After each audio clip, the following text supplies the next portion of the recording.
မပြောရဲယုံမကဘူးသူ့ရဲ့စိတ်ထဲမှာကသူ့ကိုယ်သူ့စိတ်ထဲမှာရဲရင်ချင်းမရှိဘူးဖြစ်တတ်တယ်ငါတကယ်သိရင်ငါကောင်းတဲ့ဘဝမှာရောက်ပါမလားဆိုတာဒီဟာဖြစ်တတ်တာဘောဓဘာထဲမှာရှင်းလင်းကြည်လင်မှုမရှိတာတွေရှိတယ်သူတော့အဲ့ဒါမျိုးတွေဟိုအခြားဘာသာဝင်တွေတို့ဘာတို့ကဓမ္မမောလဲသိုးသွန်းတဲ့လူတွေတို့ဘာတို့ပြောင်းလဲလာတယ်ဆိုတော့သူတို့ကတော့ပြဿနာတိတ်မရှိဘူးအဲ့ဒါမျိုးတွေကြတော့ယုံရလဲယုံတယ်လက်ခံရလက်ခံတယ်ရရင်လည်းရတယ်ဆိုပြီးတော့မှတခါတည်းသူတို့ကယုံကြည်စိတ်ချနိုင်တယ်မိယူဖလာခရိယန်ကနေကြီးပြင်းလာတဲ့လူတွေကအများအားဖြင့်ယေရှုကိုယုံကြည်လက်ခံပါတယ်ဆိုပေမဲ့ငါအခုတော့လက်ခံပြီးတကယ်ငါနာမည်ဟာကောင်းကင်စီရင်ဝင်သွားပြီငါကောင်းကင်ဘုံအမှန်တကယ်ရောက်မယ်ဘုရားခင်ငါကိုအပြစ်လွတ်ပြီးတော့မှငါကိုလက်ခံပြီးဆိုပြီးတော့မှရဲဝင့်မပြောနိုင်ဘူးအဲ့ဒါမျိုးတွေရှိတယ်ကျွန်တော်လည်းအစားကအဲ့ဒီပြဿနာအများကြီးစဉ်းစားတယ်တွေးတယ်ယေရှုကိုကယ်တင်ရှင်အဖြစ်လက်ခံမယ်ဆိုတဲ့နေ့မှာတောင်မှငါဟုတ်ပြီလက်ခံတယ်မှန်တယ်လက်ခံပြီးဟိုယေရှုလက်ထဲမှာကိုယ့်ရဲ့အသက်ဝိညာဉ်ဟိုစက်ကအနန္တပဲသူရဲ့ကယ်တင်ခြင်းပေးဖို့ဆိုပြီးအဲ့လိုဆိုရင်ငါကယ်တင်ခြင်းရပြီးလက်ခံပြီးပြီဆိုတော့ဟိုကျမ်းစာရဆိုရင်သူများပြောတဲ့အတိုင်းဆိုရင်တော့ကယ်တင်ခြင်းအမှန်ရပြီပေါ့တခါတည်းလဲတည်သွားရင်တောင်မှကောင်းကင်ဘုံရောက်မယ်ပေါ့အစင်းစားတယ်ဒါပေမဲ့လည်းငါအဲ့လိုတကယ်ရပြီလို့တက်တည်ခံနိုင်မလားဆိုပြန်တော့လဲစိတ်ထဲမှာမရဲဘူးဖြစ်နေတာပေါ့လေနော်ဆိုတော့အဲ့ဒါမျိုးတွေရှိတတ်တယ်ဒါကြောင့်ယေရှုကိုလက်ခံပြီးပြီဆိုရင်ကယ်တင်ခြင်းရပြီဆိုပြီးတကယ်ကိုစိတ်ချလက်ချနဲ့စိတ်နှလုံးငြိမ်သက်ဝမ်းမြောက်စွာနဲ့နေနိုင်ရအောင်ဘာလို့တယ်လဲအဲ့လိုဖြစ်ရအောင်အဲ့လိုစိတ်ချမှုဟာဘာကနေရမလဲဆိုတာအဲ့ဒါအရေးကြီးတာဖြစ်တယ်ဆိုတော့ကျွန်တော်တို့အဲ့ဒီကယ်ယေရှုကိုယုံကြည်ပြီးပြီကယ်တင်ရှင်အဖြစ်ယုံကြည်ပြီးပြီဆိုတဲ့အခါမှာငါတကယ်ကယ်တင်ခြင်းရပြီဆိုပြီးတော့မှသူများစီမှာအပြောတက်မဟုတ်ဘဲနဲ့ကိုယ်စိတ်မှာကိုယ်အလွန်ကြည်နပ်မှုအပြည့်အဝရှိနိုင်ဖို့ဆိုတာကဘယ်အရာကနံပါတ်1အချက်ကဘယ်အရာကအရေးကြီးတယ်လဲဆိုရင်သခင်ယေရှုကိုမိမိရဲ့ကယ်တင်ရှင်အဖြစ်ကိုယ်နှုတ်ဖြင့်တေချာစွာခေါ်ပြီးတော့မှလက်ခံစက္ကပ်ခြင်းပြုမပြုဆိုတဲ့အပေါ်မှာမူတည်တာဖြစ်တယ်သူများကအခိုင်းလို့အခုယေရှုလက်ခံမလားဆိုတော့လက်မခံခြင်းဘူးလို့ပြောဘူးကလည်းကိုယ်ခရိယန်ဖြစ်နေတော့မငင်းခြင်းဘူးလက်ခံမှာပေါ့လို့တာပြောတယ်ကိုယ်အထဲမှာလည်းဘာမှမရှင်းမလင်းဖြစ်နေတယ်ဒါမဲ့လက်ခံကဲတင်ခြင်းတို့ရောက်မယ်ဆိုတော့ဟုတ်ကဲ့ဆိုပြီးလက်ခံတယ်ဒါမဲ့ကိုယ်အထဲမှာဘာမှရှင်းလင်းမရှိဘူးသဝိဇဝပဲလက်ခံရမယ့်အတာလက်ခံတာအဲ့ဒါမျိုးကြတော့လေပါစတ်နဲ့တာလက်ခံပြီးပြီဆိုပေမဲ့နှလုံးသားဘက်ကဘာမှရှင်းလင်းမသိဘူးဖြစ်နေတာအဲ့ဒါကြောင့်ဒါတွေကတကယ်ကြတော့ကဲတင်ခြင်းမရဘူးဟုတ်ဒါကြောင့်ကျွန်တော်တို့ယေရှုခရစ်တော်ကအပြစ်နဲ့အပြစ်ဒဏ်ကနေငရဲကနေကယ်တင်တယ်ဆိုတာကိုတေချာစွာကြားရပြီးတေချာစွာနားလည်ပြီးပြီယေရှုကိုလက်ခံရမယ်ဆိုတာကိုနားလည်ပြီးပြီဆိုရင်သူများခိုင်းလို့မဟုတ်ဘဲနဲ့ကိုဟာကိုတကယ်ကိုယေရှုကငါလက်ခံခြင်းတယ်ဆိုတဲ့စိတ်ရှိဖို့ဖြစ်တယ် သူများကလက်ခံမလားမခံဘူးလားဆိုတာမဟုတ်ဘူးငါယေရှုကိုလက်ခံမှဖြစ်မယ်ငါယေရှုကိုတကယ်လက်ခံမယ်ငါရဲ့ကယ်တင်ရှင်ဖြစ်ကြောင်းကိုငါဝန်ခံမယ်ငါအသက်တာကိုအုပ်ဆိုးတဲ့ငါတခင်ဖြစ်ဖို့လေစက္ကပ်ပြီးလက်ခံမယ်ယေရှုကိုငါလက်မခံလို့မဖြစ်ဘူးဆိုပြီးတော့မှယေရှုကိုလက်ခံခြင်းနဲ့နှလုံးသားအပြည့်ကျွန်တော်တို့မှာရှိရမှာဖြစ်တယ်အဲ့လိုရှိမှသာကျွန်တော်တို့ဘသူအပေါ်မှာမူတည်တာမဟုတ်ပဲဘသူခိုင်းလို့လည်းမဟုတ်ဘသူမှလည်းတားလို့မရအောင်ကိုကလက်မခံပဲမနေနိုင်အောင်ဖြစ်ပြီးတော့မှကိုကလက်ခံတာအဲ့ဒါမျိုးဖြစ်ဖို့လိုတာဖြစ်တယ်အဲကြောင့်ယေရှုကိုနှစ်ခါသုံးခါလက်ခံဖို့ပါတယ်ဆိုတဲ့လူကလုံးဝမရတာဖြစ်တယ်အခုလည်းမရတာဖြစ်တယ်သင်ယေရှုကိုကိုယ်စိတ်နှလုံးတဘောနဲ့ကိုယ်စန္ဒနဲ့တကယ်ကိုရခြင်းလို့လက်ခံတယ်ဆိုရင်တခါနဲ့ပြီးပြီနှစ်ခါသုံးခါ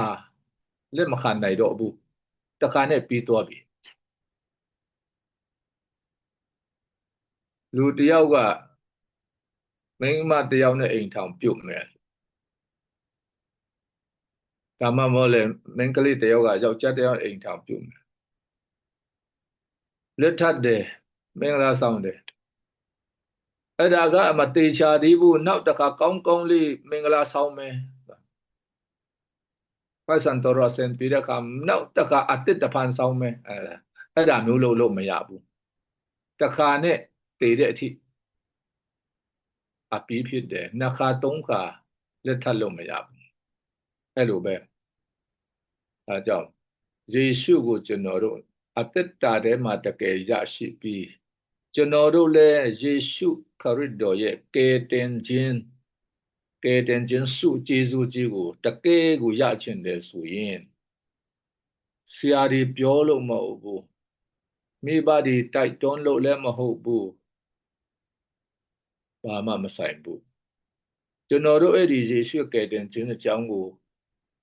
လုံးဝစိတ်နှလုံးထဲမှာရှင်းလင်းသွားတဲ့ထစ်အောင်နားထောင်မှာလေ့လာရမှာတိတ်မရှင်းလင်းဘူးဆိုရင်လည်းအာမနာတန်မေးရမှာဖြေနိုင်မဲ့ဆရာသမားတွေကိုမေးရမှာကျွန်တော်ကဘယ်လိုလဲမသိဘူးအဲ့ဒါကိုသူများပြောတယ်လို့ကိုမဖြစ်နိုင်ဘူးဘာကြောင့်လဲဆိုတာမျိုးတွေကိုကိုယ့်ရဲ့အစင်မပြေတာတွေကိုယ့်ရဲ့တစ်ခုဟိုဟာကွက်ရှိတဲ့ဟာတွေဘာလဲဆိုပြီးမေးရမှာဖြစ်တယ်အဲ့လိုမဟုတ်ဘဲနဲ့ဟန်ဆောင်ပြီးအဟုတ်ကြီးလိုနေတာကငါရဲပဲကြမှာဖြစ်တယ်အဲ့လိုလို့မရဘူးဆိုတော့ဒါကြောင့်ကဲတင်ခြင်းစိတ်ချမှုအမှန်တကယ်ရတယ်ငါကဲတင်ခြင်းရပြီကောင်းကင်ဘုံမှာငါနာမည်စရင်ဝင်သွားပြီဆိုတာကိုကျွန်တော်တို့လူဘသူရှိမှပဲဖြစ်ဖြစ်ရဲရင်စွာပြောရဲနိုင်အောင်ကယေရှုကိုကျွန်တော်မိကိုယ်တိုင်ကစကားပြောပြီးမိရဲ့အပြစ်မကယ်တင်ရှင်ဖြစ်ကြောင်းနဲ့မိရဲ့အသက်ကိုပိုင်ဆိုင်သောပိုင်ရှင်တခင်ဖြစ်ကြောင်းကိုယေရှုအပေါ်မှာတိကျပြောပြီးတော့မှကိုကဆုတောင်းဆက်ကပ်ရမှာဖြစ်တယ်ဒါကလူအများရှိမှလည်းရတယ်ညမှာကိုယ်အိတ်ခန်းထဲမှာတကားပိတ်ပြီးတော့မှကောင်းလေးယေရှုကိုစကားပြောပြီးအတီးပြောပြီးတော့မှဆုတောင်းဆက်ကပ်လုပ်လဲရတယ်ဒီအပိုင်းတွေကိုကျွန်တော်တို့သခင်ယေရှုကိုပြောရမှာကယ်တင်မှာကသူကယ်တင်ခြင်းအမှန်တကယ်ရစီမှာကသူဖြစ်တဲ့အတွက်ကြောင့်သူ့စီမှာပြောရမှာအခြားသူစီမှာပြောလို့မရဘူးသခင်ယေရှုကိုယ်တော်ကိုကျွန်တော်ယုံကြည်တယ်ကိုယ်တော်ဖရာသခင်သားတော်အမှန်ဖြစ်တယ်ဆိုတာကျွန်တော်ယုံကြည်တယ်ကျွန်တော်အပြစ်အတွက်လဲဝါကတိုင်းမှာကိုယ်တော်အသေးခံပေးတာဖြစ်တယ်ဆိုတာလဲယုံကြည်တယ် ဒါကြောင့်ကိုတော်ကကျွန်ုပ်အပြစ်ဒဏ်ခံရမယ့်အရာတွေအားလုံးကနေကျွန်ုပ်ကိုလွတ်မြောက်စေတယ်ဆိုတာလေကျမ်းစာပြောတဲ့အတွက်ကြောင့်ယုံကြည်တယ်ကိုတော်ဟာကျွန်ုပ်အတွက်အသေးခံဒီတာမကတေခြင်းကနေရှင်ပြန်ထအမြောက်ပြီးအခုအသက်ရှင်တဲ့ယေရှုဖရာအခုကျွန်ုပ်ပြောတဲ့ဆုတောင်းစကားတွေကိုလည်းနားထောင်ပေးတယ်ဆိုတာကျွန်ုပ်ယုံကြည်တယ်အဲ့လိုပြောရမယ်ဒါကြောင့်ကိုတော့အတွက်ကျွန်ုပ်ရဲ့စိတ်နှလုံးတကားဖွင့်ပေးတယ်အခုပဲကျွန်ုပ်အသက်တာအထဲမှာကိုတော့ကိုကြိုဆိုလက်ခံပါတယ်ကျွန်ုပ်အထဲမှာဝင်တော်မူပါနေရာယူပါကျင်းဝတ်ပါကျွန်ုပ်ရဲ့အသက်တာထဲမှာကိုတော့ကျွန်ုပ်နဲ့တစ်သက်လုံးနေပါကျွန်ုပ်နဲ့အတူတူနေပါကျွန်ုပ်ကိုအုပ်ဆိုးတော်မူပါဒီနေ့ကျွန်တော်အပြစ်ရှိသမျှနဲ့ကင်းလွတ်စေပြီးတော့မှအပြစ်ကင်းတော်သူဒီနေ့ဖြစ်စေတော်မူပါကိုတို့ရဲ့သားသမီးတယောက်အဖြစ်ဒီနေ့ကျွန်ုပ်ကိုလက်ခံတော်မူပါကောင်းကင်အသက်စာဆောင်မှာကျွန်တော်နာမည်ကိုဒီနေ့တွင်ပေးတော်မူပါဆိုအဲ့လိုကျွန်တော်တို့ကပြောရမှာဖြစ်တယ်ပြောပြီးရင်အာမင်ဆိုပြီးကြည်နပ်စွာနဲ့ကျွန်တော်တို့ကအနတ်ပြီးအဆုံးသတ်မှာဖြစ်တယ်တင်ယေရှုစီမှာအဲ့လိုကောင်းကောင်းလေးတခါပြောဖို့လိုတာဖြစ်တယ်အဲ့လိုမှပြောသေးပဲနဲ့ကဲတင်ချင်းရတယ်ဆိုပြီးရှောက်ပြောလို့မရဘူးဆိုတော့ယောမအခန်းကြီး30အငယ်73ကိုကျွန်တော်တို့ဖတ်မယ်ဆိုရင်ထိုအခါထာဝရဘုရားကိုပတ္ထနာပြုတော်သူရှိသမျှတို့ဒီကဲတင်တော်မူခြင်းတို့ရောက်ရကြလက်တံဒီနေရာမှာထာဝရဘုရားသခင်ကိုပြောတဲ့အခါမှာပရောဖက်ကရှေးကပရောဖက်ကယေရှုကယ်တင်မဲ့အကြောင်းကိုပြောတာဖြစ်တယ်ယေရှုကယ်တင်တော်မူပြီးတဲ့နောက်လက်ဝါးကားတိုင်းမှာအသေးခံပြီးတဲ့နောက်မှာမွေးတဲ့လူတွေအတွက်ပြောတာဖြစ်တယ်ဒီပရောဖက်ကဒီစကားကိုပြောတဲ့အချိန်မှာတော့ယေရှုမမွေးခင်နှစ်ပေါင်းရာပေါင်းများစွာနှစ်ပေါင်း900လောက်တုန်းကကြိုတင်ဟောထားတဲ့စကားဖြစ်တဲ့အတွက်ကြောင့်ယေရှုဆိုတဲ့နာမည်ကိုကဘာပေါ်မှာမရှိသေးတဲ့အတွက်ကြောင့်ယေရှုလို့ပြောလို့တော့မရဘူးထာဝရဘုရားလို့ပဲပြောရတာဖြစ်တယ်ထိုအခါထာဝရဘုရားကိုပတ္ထနာပြုတော်သူရှိသမျှတို့သည်ဒီမှာပတ္ထနာပြုတော်သူဆိုတာပတ္ထနာပြုတယ်ဆိုတဲ့အဓိပ္ပာယ်ကအင်္ဂလိပ်ကျမ်းစာမှာကြတော့ရှင်းလေး Holy Bible တို့ဘာလို့မကြတော့ NIV တို့ဘာလို့မကြတော့ဘယ်လိုပါလဲဆိုတော့ယေရှုကိုခေါ်တော်သူရှိသမျှတို့သည်ကယ်တင်ခြင်းတို့ရောက်ရကြလက်တန်းတဲ့ထိုအခါယေရှုကိုခေါ်တော်သူရှိသမျှဟာကယ်တင်ခြင်းရမယ်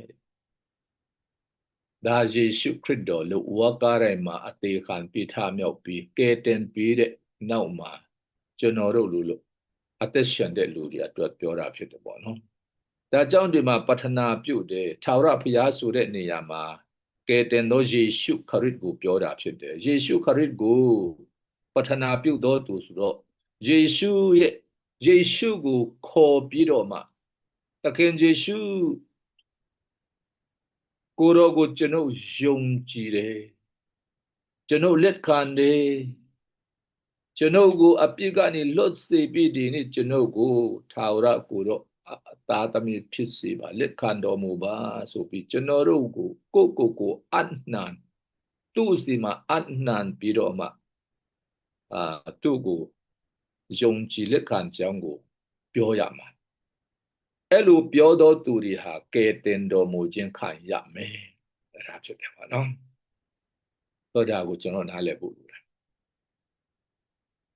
အသင်းတော်ထဲမှာယုံကြည်သူမြောက်များစွာကဘုရားသခင်ကိုယုံကြည်တယ်ယေရှုကိုယုံကြည်တယ်ဝိညာဉ်တော်ကိုတောင်းမှယုံကြည်ကြတယ်ချစ်လဲချစ်တယ်ဒါပေမဲ့လည်းတကယ်ကြတော့ကယ်တင်ခြင်းရသလားဆိုရင်ကယ်တင်ခြင်းမရဘူးလို့တောင်းကြည့်လိုက်ရင်ပြောလို့မရတော့အောင် အားရစရာတိတ်ကောင်းတဲ့သူတွေပဲဒါမဲ့တကယ်ကြာသူဘယ်တုန်းကဘယ်နှခုနှစ်တုန်းကဘယ်လတုန်းကဘယ်မှာဘယ်လိုယေရှုကိုလက်ခံပြီးကယ်တင်ခြင်းအမှန်ရသွားတယ်လဲဆိုပြီးတက်တေခံပါအောင်ဆိုရင်တက်တေခံစရာဘာမှမရှိဘူးဖြစ်နေတယ်။ဘာကြောင့်လဲဆိုတော့သူတို့က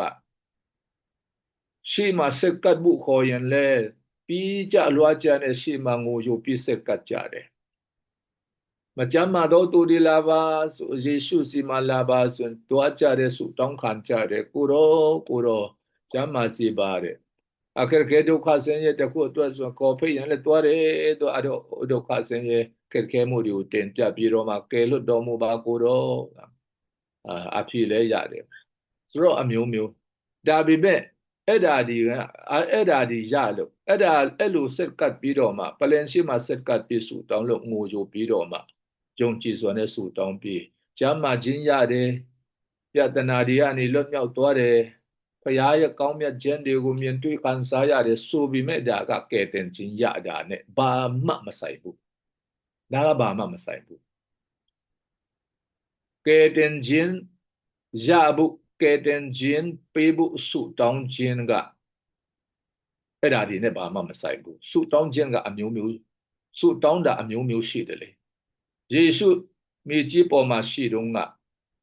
မြောက်များစွာကလာတယ်လေဘာတိမဲဆိုတဲ့လူကဆိုရင်လာတယ်ဒါဝိသားတော်ကျွန်တော်တနာတော်မူပါယေရှုကဘာလို့ပေးရမလဲဆိုကျွန်တော်မျက်စိကိုမြင်စီတော်မူပါတယ်ဒါနဲ့သူကအမျက်စိနှလုံးမြင်သွားတယ်မျက်စိကန်းကနေမျက်စိမြင်သွားတယ်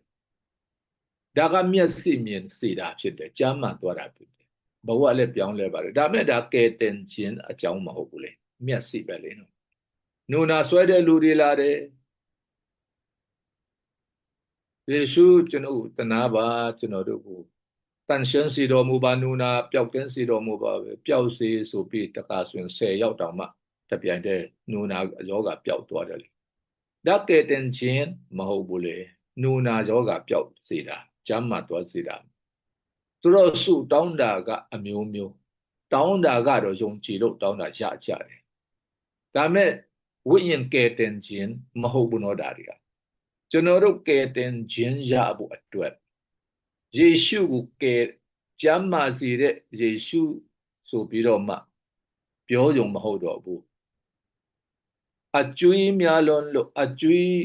ကြည်အောင်အကျွေးရှင်းလင်းတော့လွတ်မြောက်ကိုတော့မဆာတနာပါဆိုပြီး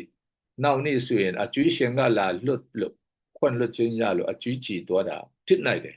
ဒါမဲ့ဒါကကဲတင်ခြင်းရတာမဟုတ်ဘူးဆုတောင်းရတာပဲဖြစ်တယ်ကျွန်တော်တို့ကကဲတင်ခြင်းဆိုတဲ့အခါမှာယေရှုကိုကဲတင်ရှင်ဘုရားသခင်သားတော်အပြစ်ကနေကဲတင်ရှင်အပြစ်ကိုလွတ်တော်အရှင်အပြစ်ဒဏ်အပြစ်တရားစီရင်ခြင်းလုံးဝမခံရတော့အောင်ငရေဘုံကနေကဲတင်တဲ့ကဲတင်ရှင်ဖြစ်ကြောင်းကိုယုံကြည်ပါတယ်လို့ဒါကျွန်တော်ပြောပြီးတော့ကဲတင်ရှင်အဖြစ်နှုတ်နဲ့ပေါ်ပြပြဝန်ခံရမှာဖြစ်တယ်ဒါကြောင့်ကျွန်တော်တို့ဆုတောင်းစကပ်ပါတယ်ဆုတောင်းစကပ်ပါတယ်ခဏတောင်းပါတယ်ရှောက်ပြောတယ်ဒါခဏတော့တတ်တက်လုံးတောင်းလဲတာတောင်းပေါ့ဒါမဲ့ကဲတင်ခြင်းမှမရတာဘူးဆိုတော့ဒါကျွန်တော်နားလည်ဘူးတင်ယေရှုကိုကျမ်းမာခြင်းအတွက်မဟုတ်ဘူးငွေရေးကြီးရခက်ခဲအစင်ပြေဖို့မဟုတ်ဘူးအင်္ဂါအတွက်မဟုတ်ဘူးအလုပ်ကိစ္စအတွက်မဟုတ်ဘူးငြိမ်သက်ခြင်းရဖို့အတွက်လည်းမဟုတ်ဘူးအောင်မြင်ခြင်းရဖို့ကြွယ်ဝခြင်းရဖို့အတွက်လည်းမဟုတ်ဘူးကျွန်ုပ်ရဲ့အပြစ်လွတ်ပြီးကျွန်ုပ်ကိုကဲတင်ခြင်းပေးသနာတော်မူပါသခင်ယေရှုကိုတော်ကိုကျွန်တော်ရဲ့ကဲတင်ရှင်လို့ကျွန်တော်ယုံကြည်လက်ခံပါတယ်ကျွန်တော်ရဲ့အပြစ်ရှိသမျှကိုစေကြောပေးတော်မူပါအပြစ်လွတ်စေတော်မူအဲ့ဒါကိုပြောရမှာဖြစ်တယ်အဲ့ဒါပြောရမှာအဲ့ဒီအပြစ်လွတ်ဖို့အတွက်ပဲဆုတောင်းရမှာဖရာသားသမီးတယောက်အတွက်တောင်းကင်ဘုံမှာစရင်သွင်းပေးဖို့အတွက်ပဲဆုတောင်းရမှာအဲ့ဒီအခါကျမှကဲတင်ခြင်းဆိုတာရတာဖြစ်တယ်တင်နာခရိယန်ကောင်းတယောက်ဖြစ်တော့လေအဲ့ဒါမရှိသေးဘူးဆိုတော့ဘုရားကကဲတင်ခြင်းရတဲ့စရင်မှာမထည့်ဘူးပဲတော့ကျွန်တော်တို့ရဲ့လက်ခံစက်ကတ်ခြင်းက မှန်ကန်မှုလိုတယ်ပြီးတော့ကျွန်တော်စိတ်နှလုံးတကယ်လိုချင်တောင့်တစိတ်နဲ့တကယ်ကိုရချင်သောစိတ်နဲ့သခင်ယေရှုဖျားစီမှာတကယ်ကိုပြောတာဖြစ်ရမယ်ယေရှုလို့ပြောရမှာဖြစ်တယ်ပေါ့နော်ဝိညာဉ်တော်ဖျားကယ်တင်ခြင်းကိုပေးတော်မူပါရှောက်မပြောနဲ့ဝိညာဉ်တော်ကယ်တင်ခြင်းမပေးဘူးခမဲတော်ဖျားကယ်တင်ခြင်းကိုပေးပါဆိုတာမျိုးတွေမပြောရဘူးယေရှုဒါပဲလက်ဝါးကတိုင်ပေါ်မှာလူသားအပေါင်းတို့ရဲ့အပြစ်ကိုဖြေရှင်းပေးသွားတာကယေရှုတပါးပဲဖြစ်တယ်ယေရှုကိုခေါ်ရမယ်အဲ့တော့တိကျတဲ့ကယ်တင်ခြင်းစကားကိုတိကျစွာခေါ်ရမှာလက်ဝါးကတိုင်ပေါ်မှာအသေးခံရတဲ့ခဏနေကြရင်သေတော့မဲ့လူဆိုးအပြစ်သားတယောက်ကယေရှုကိုကယ်တင်ရှင်ဖြစ်သူ့စိတ်နှလုံးထဲမှာစိတ်ဝိညာဉ်ပွင့်ပြီးတော့မှကယ်တင်ရှင်ပဲဘုရားသားတော်ကယ်တင်ရှင်တကယ်အမှန်ပဲဆိုတာသူသိသွားတဲ့အခါမှာသူဘာပြောလဲသခင်ယေရှုကိုရောနိုင်ငံတော်မှာကျွန်ုပ်ကိုအောက်မေ့ပါလက်ခံပါသူကဒီတကွန်းကိုယေရှုကိုတဲ့ပြီးပြောတာဖြစ်တယ်တောင်းပန်တာဖြစ်တယ်ယေရှုကိုရောနိုင်ငံတော်မှာတွေ့လာတဲ့အခါမှာကျွန်ုပ်ကိုလည်းလက်ခံတော်မူပါအဲ့ဒီတကွန်းပဲအဲ့ဒါပြောတော့ယေရှုကချက်ချင်းပဲငါအမှန်အကန်ပြောတာသင်နဲ့ငါနဲ့ဒီနေ့ပါရဒိတုဘုံမှာအတူတူရှိမယ်ဆိုလိုတာကသင်နဲ့ငါရဲ့ကိုယ်ခန္ဓာတော့ဒီနေ့တည်သွားကြမယ်ကိုယ်ခန္ဓာထဲကထွက်သွားတဲ့သင်ဝိညာဉ်နဲ့ငါဝိညာဉ်ဟာကောင်းကင်ဘုံပါရဒိဘုံမှာအတူတူဝင်စားကြမယ်လို့ယေရှုပြောတာဖြစ်တယ်ဒါဟာကယ်တင်ခြင်းပေးတယ်လို့ပြောတာအဲ့လိုကယ်တင်မင်းကငါကယ်တင်ခြင်းပေးတယ်လို့ယေရှုကပြန်ပြောနေအောင်ကအဲ့ဒီအပြစ်သားကအရင်ဆုံးယေရှုကိုပြောရတာဖြစ်တယ်ယေရှုကိုရောရဲ့နိုင်ငံတော်မှာကျွန်ုပ်ကိုလည်းလက်ခံတော်မူပါဒီတခွန်းပဲသူပြောတာနှစ်ခွန်းသုံးခွန်းတောင်မဟုတ်ဘူးနော်ဘာကြောင့်ယေရှုဟာကောင်းကင်ဘုံပိုင်တဲ့အရှင်ဖြစ်တယ်သူသိတယ်အပြစ်လွတ်တဲ့အရှင်ဖြစ်တယ်ဆိုတာသူအဲ့မှာသိသွားတယ်ယုံကြည်သွားတယ်ဒါကြောင့်တည်သွားပြီမဲ့လေအတို့ရဲ့နောင်ဘဝဝိညာဉ်ဟာမတည်တဲ့အတွက်ကြောင့်သူကငရဲထဲမှာပြစ်မထားဘဲနဲ့သူ့ရဲ့ကောင်းကင်ဘုံမှာငါ့ကိုခေါ်နိုင်တယ်ဆိုတော့သူယုံကြည်လို့ပေါ့ဒါကြောင့်သူကအဲ့လိုသူ့နှုတ်နဲ့ယေရှုကိုစကားပြောတော့ဘယ်သူမှတော့ကန်ကွက်လို့မရဘူးယေရှုကလက်ခံသွားတယ်မင်းနဲ့ငါတို့ဒီနေ့အတွင်းမှာဒီနေ့ထဲမှာပဲပါရဒိတုဘုံမှာငါတို့နှစ်ယောက်ရှိမယ်တစ်ဖက်ကလူဆိုတော့ရှိမယ်လို့မပြောဘူးမင်းနဲ့ငါရဲ့ပါရဒိတုဘုံမှာရောက်ရမယ်ယေရှုပြောတာအဲ့ဒီလူဆိုတာယေရှုကိုယုံကြည်တော်လဲသူ့နှုတ်နဲ့တိကျယေရှုရဲ့နိုင်ငံတော်ထဲမှာဝင်ခွင့်ပြုဖို့သူမတောင်းပန်ဖို့ဆိုရင်သူ့ကိုသူမအနံ့ဖို့ဆိုရင်ယေရှုကဘယ်လိုလုပ်သူ့ကိုကယ်တင်ခြင်းပေးလို့ရမှာလဲအဲ့ဒါဖြစ်တာဟောဒီနေ့ကယ်တင်ခြင်းစိတ်ချမှုဘယ်လိုရမလဲဆိုရင်မိမိရဲ့နှုတ်နဲ့ယေရှုကိုယုံကြည်ကြောင်းပြောရမယ်လက်ခံပါကြောင်းပြောရမယ်မိမိဝိညာဉ်ခန္ဓာအသက်တစ်ခုလုံးကိုလည်းကိုယ်တော်လက်တော်ထဲအနံ့ကြောင်းပြောရမယ်မိမိရဲ့အပြစ်လွတ်ပြီးတော့မှကောင်းကင်ဘုံမှာမိမိကိုစည်ရင်ဝင်စေဖို့လက်ခံဖို့ပြောရမယ်အဲ့ဒါပါပဲတိကျပြောရမယ်ဒါကြောင့်တင်အဲ့ဒါကိုတိကျတင်ဟာတစ္ဆာစကားနဲ့ဘုရားသခင်ကိုပြောတဲ့ဘယ်လိုပြောတယ်ဘယ်အချိန်မှာဘယ်နေရာမှာဘယ်လိုပြောတယ်ဆိုတာတင်ကတော့တသက်လုံးမေ့နိုင်တော့မှမဟုတ်ဘူးကျွန်တော်လည်းနှစ်90ရှိပြီနှစ်90ကျော်ပြီကျွန်တော်ယေရှုကိုအဲ့လိုလက်ခံတာကျွန်တော်လူငယ် လူငယ်ဘဝလူပြိုပေါက်စအလေးဘဝမှာကျွန်တော်ယေရှုကိုလက်ခံတာပလန်ပေါ်လည်းမဟုတ်အသင်းတော်လည်းမဟုတ်ဘူးတောထဲမှာလေတောထဲမှာကျွန်တော်လက်ခံတာဘယ်သူမှလည်းမရှိဘူးဘယ်သူမှလည်းမသိဘူးကျွန်တော်ပဲလက်ခံတာဒါကျွန်တော်သိတယ်မမေ့နိုင်ဘူးဒီနေ့ထောင်ငါဘယ်တော့ကဘယ်နေရာမှာယေရှုကိုငါဘယ်လိုလက်ခံခဲ့ဘူးလဲဆိုတာကျွန်တော်ကဒီနေ့ထောင်ကောင်းကောင်းလေးမှတ်မိတော့ပဲအဲ့ဒီနေ့ဟာငါရဲ့ကဲတင်ခြင်းရတယ်နေ့အဲ့ဒီနေ့ညမှာတည်သွားရင်လည်းကောင်းကင်ဘုံရောက်မှာပဲအခုမတည်သေးဘူးနောက်မှတည်ရင်လည်းကောင်းကင်ဘုံရောက်မှာပဲဒါအဲ့ဒီနေ့ကလေးကလွန်ခဲ့တဲ့နှစ်ပေါင်း50ကျော်ကလေးကကျွန်တော်နာမည်ကောင်းကင်အသက်စာဆောင်စရင်မှာရေးပြီးသားတခါမှလည်းမဖြစ်ဘူးအယောင်မမိန်မပြည့်စည်နိုင်တော့လက်တော်တန်ချက်ဖြင်းကြီးမှတ်ပြီးကြဆိုတဲ့တခြင်းကျွန်တော်တို့ဆိုတတ်တယ်မဟုတ်လားအဲ့ဒါအယောင်မမိန်ဆိုတဲ့အရာကယေရှုအသွေးတော်လက်ဝါးကားတိုင်းမှာတန်ချက်နဲ့ရိုက်တဲ့ယေရှုရဲ့လက်ဝါးကအသွေးတော်ထွက်တဲ့အရာတွေကိုပြောတာယေရှုရဲ့အသွေးတော်အားဖြင့်ကောင်းကင်အသက်စာဆောင်မှာအဲ့ဒီနေ့မှာကျွန်တော်ရဲ့နာမည်စရင်ကရေးမှတ်ပြီးသားဖြစ်တယ်ဒါကျွန်တော်သိတယ်ဘရောကျွန်တော်အဲ့ဒီမင်္ဂလာဆောင်ပွဲတစ်ခုမှာဖိတ်ကြားခြင်းခံရတဲ့အဆူတော်မျိုးသမီးတယောက်အကြောင်းအရန်ကျွန်တော်အဲ့ဒါကရှင်းလင်းတယ်အရန်လဲစိတ်အရန်တို့ထိမိတယ် तू ကအဆူတော်တခြင်းဆိုအရန်တော်တာဆိုတော့တတိလူကြီးရဲ့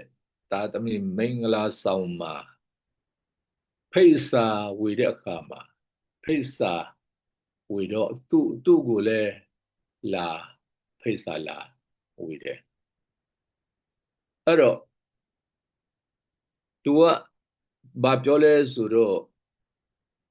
तू ကမအားဘူးဖြစ်နေတယ်အဲ့ဒီနေ့မအားဘူး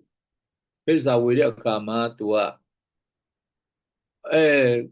လာပါမယ်ဆိုပါမယ်ပါဝင်ပါမယ်ဆိုပြီးတော့မှလဲ confirm မပေးဘူးပေါ့နော်အဲ့ဒါနဲ့ဖိတ်တဲ့လူကတော့ကောင်းကောင်းတော့လာဖိတ်တယ်သူကတော့လာနိုင်မယ်လို့စရင်ကို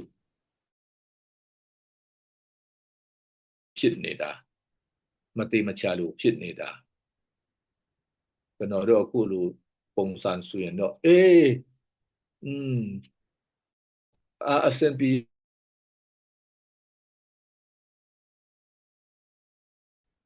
ဒါနဲ့တကယ်တော့သူလည်း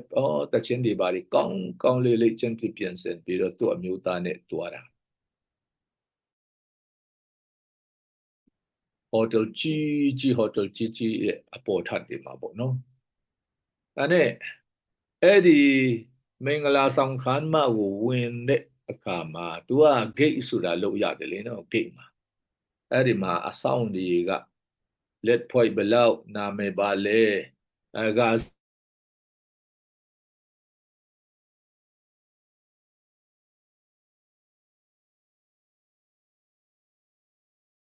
ကျွန်တော်လည်းအဲ့လိုသားတွေချွေးမတွေမင်္ဂလာဆောင်တွေရှိကြတာဆိုတော့ကျွန်တော်လည်းနားလည်ပါတပြင်းဟိုတယ်ကြီး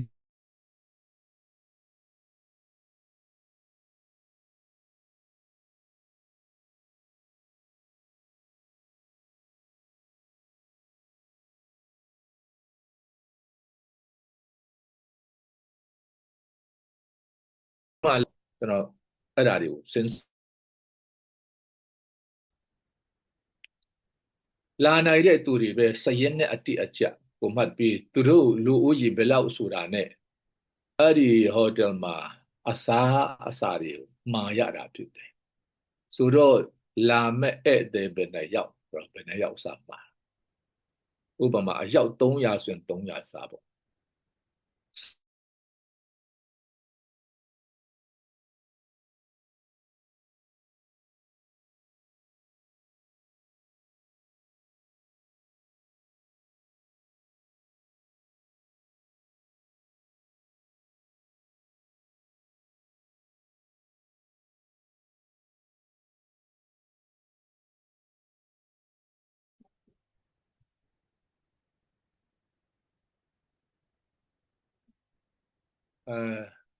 ကျွန်တော်အတန်ကိုကြားရကြလားမကြားရတော့ဘူးလား ကြားရတယ်ဟုတ်မင်္ဂလာဆောင်ပွဲကိစ္စပြောတယ်ကြားရတယ်နော်ဟုတ်ဟုတ်ပြီဆက်ပြောရအောင်နော်ဆိုတော့ဒါနဲ့အဲ့မှာအာအထူးဧည့်သည်တော်တွေကရောက်လာကြပြီးတော့မှဒါနဲ့ခုနအဖိတ်ခံရပြီးတချင်းဆိုပေးဖို့ပါအဖိတ်ခံရတဲ့လင်မယားနှစ်ယောက်လဲရောက်လာတော့အဝင်ဂိတ်မှာကြတော့อืมဝင်တော့မဲဆိုတဲ့အခါမှာလိုက်ပို့မဲ့သူတွေအဲ့ကျူတွေပါတွေအစင်တင်ပေါ့ဒါနဲ့ကျွန်တော်တို့ကဒီမှာတချင်းဆိုဖို့ဖိတ်လို့မင်္ဂလာဆောင်ပွဲမှာတချင်းဆိုဖို့ဖိတ်လို့လာတာပါဆိုခဏနေအောင်တဲ့ဟိုစပွဲမှာတာဝန်ရှိသူကခဏနော်ဘယ်ထိုင်ခုံမှာဘယ်စပွဲမှာရတယ်လဲခဏကြည့်ဦးမယ်နော်နာမည်ပြောပါအောင်ဆိုနာမည်ပြောတော့နာမည်ကိုကြည့်စရင်ထဲမှာနာမည်ကိုကြည့်တော့နာမည်ကိုတစ်ကနေကြည့်ပြီးတော့မှ300ထိအောင်ကြည့်တော့သူ့နာမည်မပါဘူးဖြစ်နေတာ။အိုးခင်ဗျားနာမည်ကိုဆရာလို့မတွေ့ရဘူးဗျာ။ဒါတော့မဖြစ်ဘူး။ကျမကိုဒီမင်္ဂလာဆောင်မှာတချင်းဆိုပေးဖို့တောင်မှဖိတ်တာဗျ။ရှိကိုရှိရမယ်တေချာပြန်ကြည့်ပေးပါအောင်ဆိုတော့တေချာတစ်ကနေနှစ်3-4ကြည့်တော့လဲမတွေ့ဘူး။တကယ်မပါဘူးဗျာတဲ့တကယ်နာမည်မပါဘူးတဲ့နာမည်မပါတော့ဝင်လို့မရဘူးထိုင်ခုံမှာထိုင်ခုံနံပါတ်နဲ့လူနာမည်နဲ့ကတတ်ထားပြီးသားနာမည်မရှိရင်ဘယ်သူမှဝင်လို့မရတော့မဟုတ်ဘူးနော်မင်္ဂလာဆောင်မောင်နှမကဖိတ်တာနော်တချင်းဆိုပေးဖို့ခင်ဗျားဘာလို့မလဲဆိုတာကျွန်တော်နားမလဲဘူးခင်ဗျားဘာတချင်းဆိုမလားဘာလို့မလဲခင်ဗျားတာဝန်ပါလဲဒါကျွန်တော်နားမလဲဘူးဆိုင်အဲ့ဒီကျွန်မနားမလဲဘူးပေါ့လေနော်အဲ့ဒီreception မှာတာဝန်ရှိတဲ့လူကဒီမှာခင်ဗျားနာမည်မပါဘူးအဲ့ဒါပဲဒါကြောင့်ခင်ဗျားဝင်ခွင့်မရဘူးသူရဲ့တပည့်တွေစီမှာကဲသွားကြဒီဧည့်သည်မောင်နှံနှစ်ယောက်ကိုဟိုအပေါက်ထိသွားလိုက်ပို့ကြဆိုပြီးတော့မှအဲ့ဒီမှာအပေါ်ထပ်ကနေအားလဲဟိုဓာတ်လေကားနှိပ်ပြီးတော့မှဖွင့်ပြီးအဲ့ဒီထဲမှာဟိုမင်းကြီးထပ်ထိနှိပ်ပြီးတော့မှကဲပြန်သွားကြပါတော့ဆိုပြီးတကားပိတ်လိုက်တာဖြစ်တယ်သူတို့ကလည်းပြန်သွားတာအောက်ရောက်တော့ကားနဲ့ပြန်သွားပြီးလုံးဝကိုမျက်နှာပြတ်ပြီးလုံးဝကိုမကြည်နဲ့စိတ်လည်းပြတ်ရှက်လည်းရှက်အိမ်ရောက်တော့ပြောတယ်တဲ့သူယောက်ျားကအေးဒီနေ့တော့ငါတို့လည်းမရဘလို့လဲနားကိုမလဲနိုင်တော့ဘူးကွာဘလို့လဲငါတို့လည်းမရဘလို့လို့အဲ့လိုဖြစ်သွားတာလေအဲ့ဒီအခါကျတော့သူ့မိန်းမကပြောတယ်ဩတခါတော့ဖိစာနဲ့တချင်းဆိုပေးဖို့လဲလာဖိတ်ပါတယ်ကျမကအဲ့ဒီနေ့မအားလို့နဲ့အလုတ်များလို့တေချာလာနိုင်ပါတယ်လာမယ်ဆိုပြီးအဖေမပေးမိတာအဲ့ဒါကြောင့်ပဲဒါကြောင့်ကျွန်မအနာမယ်စည်ရင်ကိုအတိအကျမပေးမိတာဟုတ်တယ်ဆိုတော့ तू ကအဲ့ဒီမင်္ဂလာဆောင်မောင်နာနဲ့လဲသိပါတယ်ခင်ပါတယ်ယဉ်နေပါတယ်သူတို့ကလည်းဖိတ်ပါတယ်ရိုးဖိတ်တာတောင်မဟုတ်ဘူးတချင်းဆိုပေးဖို့တောင်ဖိတ်တာဖိတ်တုံးက तू ကအဖြေကိုတိကျကျမပေးတာအဲ့တော့အဖြေကိုတိကျမပေးဘူးတကယ်လာမယ်ကျွန်မနာမည်ကဘာကျွန်မအမျိုးသားနာမည်ကဘာဖြစ်ပါတယ်အဲ့ဒါတေချာမှတ်ထားပြီနော်ဟောနေရတတ်မှတ်ပြီနော်ဆိုပြီးမပြောဘူးဖြစ်နေတာမပြောတော့ဟိုကလည်းစရင်မတွင်ဘူးပေါ့ဒီနေ့ယုံကြည်သူလို့ခေါ်တဲ့ ဘုရားအမှုတော်ဆောင်တွေလည်းတချို့ပါမှာပေါ့အသင်းတော်လူကြီးတွေလည်းတချို့ပါမှာပေါ့အမျိုးသမီးကောင်းဆောင်တွေလည်းတချို့ပါမှာပေါ့လူငယ်ကောင်းဆောင်တွေလည်းပါမှာပဲရှီမန်ကိုကိုချင်းအဖွဲ့တွေလည်းတချို့ပါမှာပဲဘုရားကျောင်းမှာမွေလျော်လွန်းလို့ဘုရားကျောင်းမှာမွေလျော်လွန်းလို့ကတလားမမင်းနဲ့ဖေမန်းကောင်းမန်းတောင်မသိအောင်အကတော့အာတန်တလားမမင်းအမျိုးမျိုးပေါ့လေနော်တရားဟောတဲ့ကောင်းတဲ့ဆရာကြီးကောင်းတယ်ဒါပေမဲ့လည်းအားလုံးကအဲ့လိုအားလုံးကကောင်းကင်ဘုံဝင်ခွင့်ရမယ်လို့ပြောလို့မရဘူးကောင်းကင်ဘုံမှာဘယ်နေ့မှမိနာမယ်စရင်တွင်တယ်လေယေရှုကိုမိကဲတဲ့ပိုင်ရှင်အသက်တခဲနာဖြစ်ဘယ်နေ့ဘယ်ရက်ကကိုနှုတ်နဲ့ခေါ်ဖိလက်ခံပြီးစက်ကတ်ခဲ့ပြီးပြီလေဆိုတော့အဲ့ဒီအပေါ်မှာဒါတဲ့နာမယ်ကကောင်းကင်စရင်မှာမှတ်လို့ရတာဖြစ်တယ်အဲ့လိုမှတင်မှာပြုတ်ဖို့ဆိုရင်ကောင်းကင်မှာတင်နာမယ်စရင်ကဘယ်သူမှသွားအတင်းအဓမ္မသွားတွင်လို့မရဘူးဟဲ့လားဒါဒီနေ့ကျွန်တော်တို့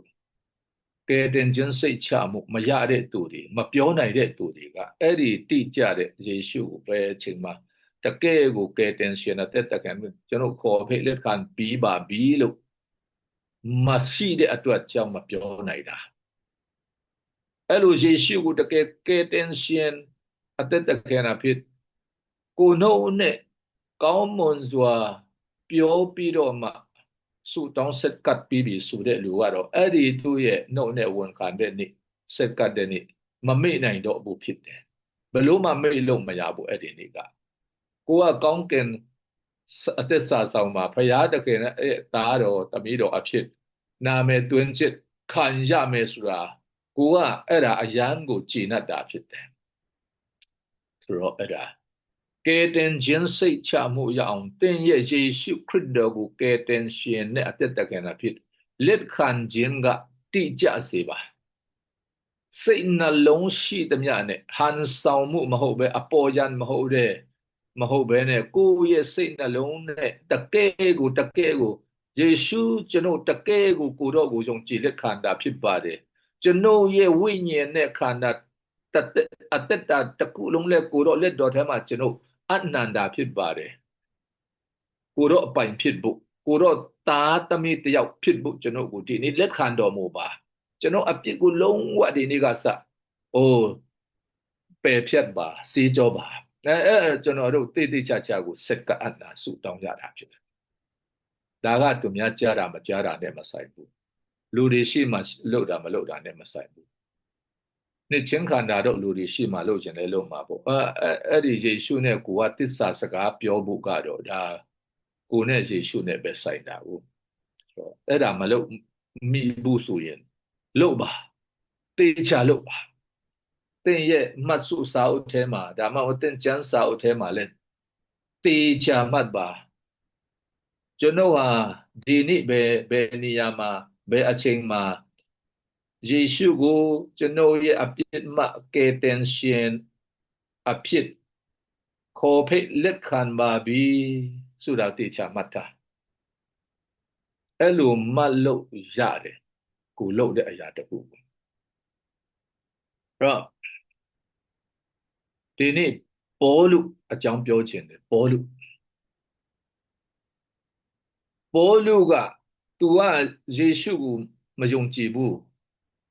အဲ့တော့ယေရှုကိုယုံကြည်သူတွေကိုသူကဖမ်းချုပ်ပြီးထောင်ချတဲ့အလုံးမှာအရန်စိတ်အားထက်တန်တာခရိယန်မုံတီးကြီးပေါ့သူကဖာရရှဲတယောက်ကိုအတက်ကလည်းမကြည်သေးဘူးဆိုတော့အရန်တက်ကြွတဲ့အချိန်အဲ့ဒါနဲ့ဂျေရုဆလင်မြို့မှာယူဒဘာသာရေးကောင်းဆောင်တွေစီမှာယေပရောဟိတ်ကြီးတွေစီမှာထောက်ခံစာလေးတောင်မှယူပြီးတော့မှသူ့အဖော်တွေနဲ့ဆီးရီးယားနိုင်ငံဒမတ်စကတ်မြို့တော်ကိုတွားတာဖြစ်တဲ့ဒမတ်စကတ်မှာခရိယန်တွေရှိတယ်ဆိုတာသူသိတော့တွားဖမ်းချုပ်မယ်ဆိုပြီးတော့မှတွားတာအဲ့ဒီလမ်းခုလက်မှာ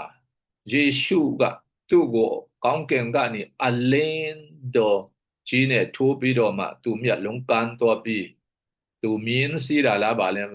သူမြင်းပေါ်ကပြုတ်ကျမြေကြီးပေါ်မှာအုံဆိုပြီးတော့မှကျသွားတာ တောင်မထနိုင်တော့ဘူးသူမျက်စိနှလုံးကအလင်းလွန်အားကြည့်တော့သူကမခံနိုင်လို့မျက်စိကကန်သွားတာဖြစ်တယ်နားတော့မပင်ဘူးနားနဲ့တော့အတန်ကြားတယ်အဲ့တော့ယေရှုကစကားပြောတယ်သူ့နာမည်ကပေါလုမဟုတ်သေးဘူးရှောလုဆိုတော့ရှောလုဘာကြောင့်ငါ့ကိုညှင်းဆဲတယ်လဲဒုတ်ချွန်ကိုခြေထောက်နဲ့ကန်ရင်ဘယ်သူနာမလဲဆိုတာအဲ့လိုပြောတန်ကြတော့ဒီမျက်စိကန်းတဲ့ရှောလုကတခင်နာဘယ်သူလဲတဲ့သူလည်းဘာမှမတတ်နိုင်တော့ဘူးလေစကားပြောတယ်လို့တခင်ခေါ်ရတော့တာပဲသူ့မာနကြီးကတော့မရှိတော့ဘူးတခင်နာဘယ်သူလဲငါဟာတင်ညင်းဆဲတဲ့ယေရှုဖြစ်တယ်ယေရှုကပြောတာဒါပေမဲ့မစိုးရင်ပါနဲ့သွားပါ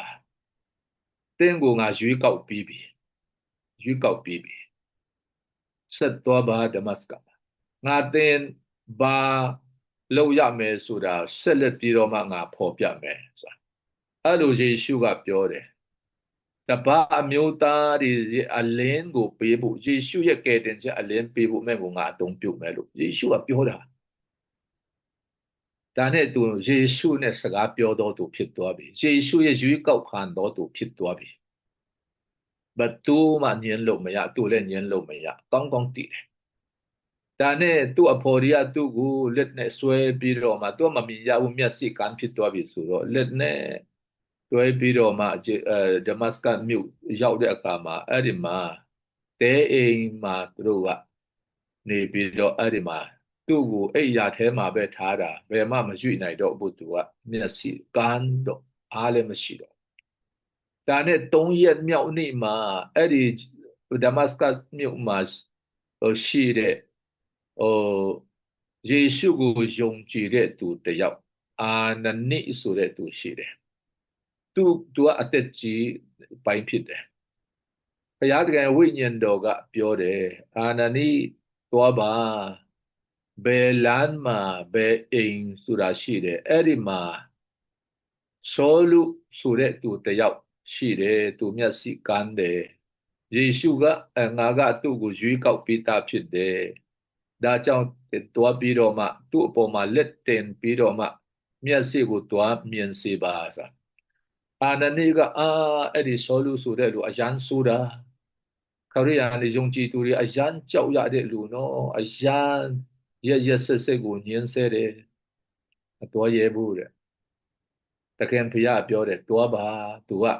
တိတွားပြီတဲ့အာနနိဆိုသူတယောက်လာပြီးသူ့အပေါ်မှာလက်တင်တာကိုသူယူပါကြုံမြင်ရပြီတဲ့လက်ခံတယ်ဒါနဲ့သူကတွားပြီးတော့အာနနိကသူ့အပေါ်မှာလက်တင်လိုက်တော့ငါအညီဆောလူတင်လန်းမှာတွေ့တဲ့နာဇရက်မြို့သားယေရှုကဘာတွေပြောတယ်ဒါကြောင့်ငါလာတယ်သင်မျက်စိပွင့်စေဆိုပြီးလက်တင်လိုက်တော့မျက်လုံးနှလုံးကအမျက်စိပေါ်မှာငါးကြီးခွန်ကြွကြက်တယ်လို့တခုကြအပြီးတော့မှသူ့မျက်လုံးကပကတဲ့အတိုင်းပြန်မြင်ရတာဖြစ်တယ်။ကားနဲ့မျက်စိပြန်မြင်ရတာအဲ့ဒါနဲ့ဝိညာဉ်တော်အဲ့လိုအောပွင့်နာမဲလက္ခဏာတွေလုပ်တာဒါမဲ့အဲ့ဒီအချိန်မှာပေါလုကကယ်တင်ခြင်းရပြီလားဆိုမရသေးဘူးဗျအဲ့လောက်ယေရှုနဲ့တွေ့ပြီးပြီကောင်းလေးစကားပြောပြီးပြီယေရှုကလည်းတင့်ကိုငါရွေးကောက်တယ်လို့ပြောတယ်ငါတင့်ကိုကြီးမားစွာအသုံးပြုမယ်လို့ပြောတယ်ပြီးတော့တက်တီအဖြစ်အာနနိဆိုတဲ့ယေရှုရဲ့တပည့်တော်တယောက်ကိုပါစီလွတ်ပြီးတော့မှလက်တင်ပြီးတော့မှငါသူ့မျက်စိနှလုံးပါပြန်မြင်စေတယ်ဒါမဲ့သူကယေရှုကိုလက်ခံသလားဆိုလက်မခံသေးဘူးသူကတဲ့ချင်းလက်မခံသေးဘူးအပြစ်မလွတ်သေးဘူးအဲ့ဒီချိန်မှာသူကကျွန်တော်တို့နားလည်ဘူးအဲ့ဒါသူယေရှုနဲ့တွေ့ပြီးပြီ3ရက်နေ့သူဖယားတကယ်ပြစ်လွတ်ခြင်းမခံရသေးဘူးကဲတင်ခြင်းတို့မရောက်သေးဘူးဖြစ်နေတယ်ဆိုတော့ဒီမှာကျွန်တော်ကျမ်းစာတစ်ပိုက်ဖတ်မယ်တမန်တော်ဝတ္ထုအခန်းကြီး20နှစ်တမန်တော်ဝတ္ထုအခန်းကြီး20နှစ်အဲ့ဒီမှာအာနနိနဲ့တွေ့တဲ့အရာက အခန်းကြီးတမန်တော်ခန်းကြီး20နှစ်အငယ်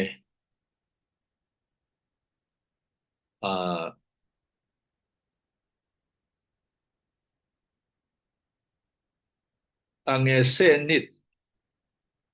အငယ်10နှစ်ကနေ15ထိအောင်ဖတ်ရင်တော့အဲ့ဒီမှာဘုရားသခင်ကအာနနိကိုစေလွတ်တာတွေ့ရတာဖြစ်တယ်အဲ့ဒီအငယ်15မှာဆိုရင်သူကအာနနိကလက်တင်ပြီးတော့မှ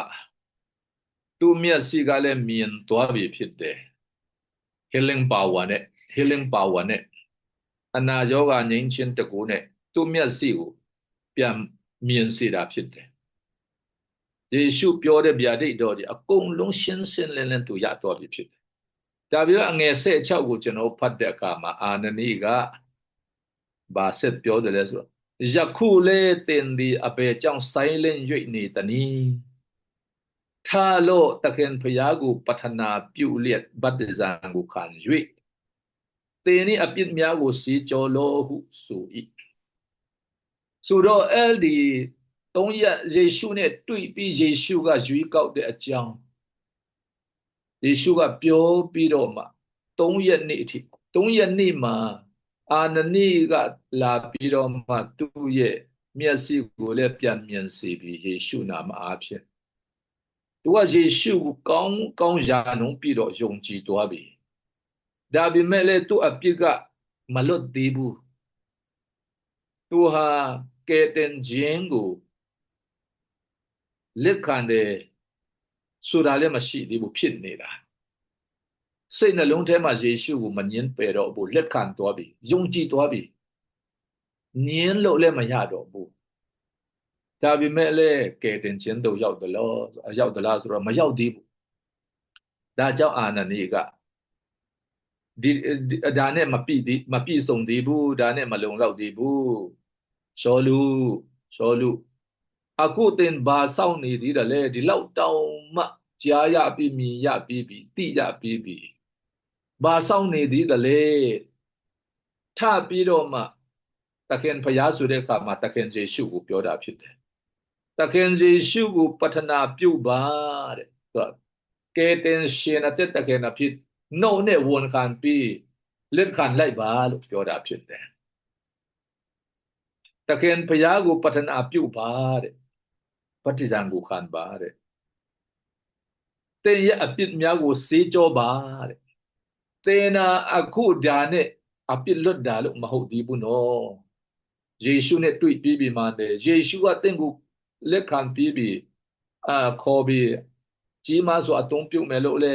ရွေးကောက်ပြီးပြီမှတယ်ယေရှုဘက်ကမှတယ်ပြီးသွားပြီအခုယေရှုကသူ့တက်တည်ဖြစ်ဖို့ငါတောင်မှစီလွတ်ပြီးတော့မှတင်းစီမှာတခါထပ်ပြောခိုင်းသေးတယ်တင်ကအကောင်းသိသွားပြီညင်းလို့မရတော့ဘူးတင်မျက်စိကန်းတာကိုတောင်မှဖွင့်ပေးလိုက်တယ်အခုပဂရိမျက်စိပြန်မြင်စေတယ်ဒါဆိုတော့ဘာဆောင်နေသေးတာလဲအခုကယ်တင်ခြင်းကိုလက်ခံပါလို့ပြောတာဖြစ်တယ်ယေရှုကိုလက်ခံပါဒါမှတင်ရဲ့အပြစ်လွတ်မှာယေရှုကတင်ကိုဘယ်လောက်ပဲချစ်ပြီးဘယ်လောက်ပဲယူကောဘယ်လောက်ပဲနိုင်နမိတ်လက္ခဏာပြပြီးတော့တင်ရဲ့မျက်စိစုံလုံးကန်းကြီးကိုမြင်စေတဲ့ကောင်းချစ်ပေးပြီးမဲ့လေတင်အပြစ်တင်ဝန်ချပြီးတော့မှယေရှုကိုကယ်တင်ရှင်အဖြစ်လက်ခံတယ်ဆိုတာတင်နှုတ်မှမထွက်သေးဘူးအဲ့ဒါကြောင့်တင်အပြစ်ကတင်အပေါ်မှာတည်ရှိနေသေးတယ်အပြစ်မလွတ်သေးဘူးနော်ယေရှုကိုလက်ခံပါယေရှုလက်ခံပါအဲ့ဒါမှတင်အပြစ်ဒီစေကြောခံရမှာအပြစ်လွတ်မှာကယ်တင်ခြင်းတို့ရောက်မှာလို့ပြောတာဖြစ်တယ်ဆိုတော့ပေါလုကယေရှုနဲ့တွေ့တဲ့နေ့မှာကယ်တင်ခြင်းရတာလားမဟုတ်ဘူးမနေ့ပြန်မှာကိုရတာလားမဟုတ်ဘူး3ရက်မြောက်နေ့မှာမနေ့ပိုင်းမှာရတာလားမရသေးဘူးယေရှုရဲ့အစေခံဘိသိက်တော်ခံတဲ့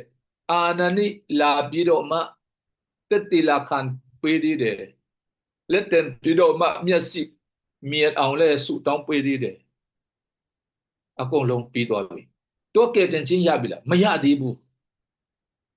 ဒါကြောင့်အာနနိကဘာဆောင်နေသေးတယ်လဲရှောလူ ဘာကိုစောင့်နေသည်တလေအခုတခါတည်းယေရှုကိုခေါ်ဖိလက်ခံပါလားဒါမှသင်ရဲ့အပြစ်ကလွတ်မှာပြောတာဒါကြောင့်ကျွန်တော်တို့နားလည်ဖို့ကယေရှုကိုကျွန်တော်တို့ရဲ့နှုတ်နဲ့ကယ်တင်ရှင်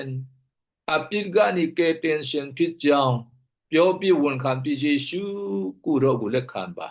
ကျွန်တော်လည်းကိုတော့ကိုလက်ခံတယ်ကျွန်တော်အပြစ်ကနေ